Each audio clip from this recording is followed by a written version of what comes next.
So you keep using a tighter and tighter choke tube for your steel shot, and your pattern just gets more erratic. Here's why. Generally speaking, someone would use a choke tube to constrict that pattern down as much as possible and essentially increase the effective range. If somebody uses too tight of a choke tube on the steel shot, well, unlike lead, steel doesn't deform near as easily as lead. So what can happen is, instead of the steel actually taking a different shape and now you have different flyers because you've changed the aerodynamics, the steel shot is actually gonna be fighting back against the choke tube and against the barrel. So now you have essentially an overpressure situation, which can harm the gun, but you're also really kind of jacked up your pattern. That steel, it will compress down because it has to. Either the steel's gonna compress down or the barrel's gonna expand out.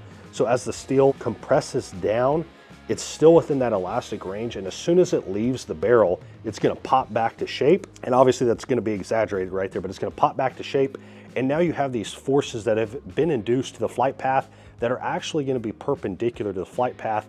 And so now you have these flyers that are flying somewhat chaotically. Obviously that's gonna be fairly exaggerated, but on a micro scale, that's kind of what's happening. The last thing you wanna do is over-constrict, because you're doing the exact opposite of what you're trying to achieve, and then also you can jack your gun up.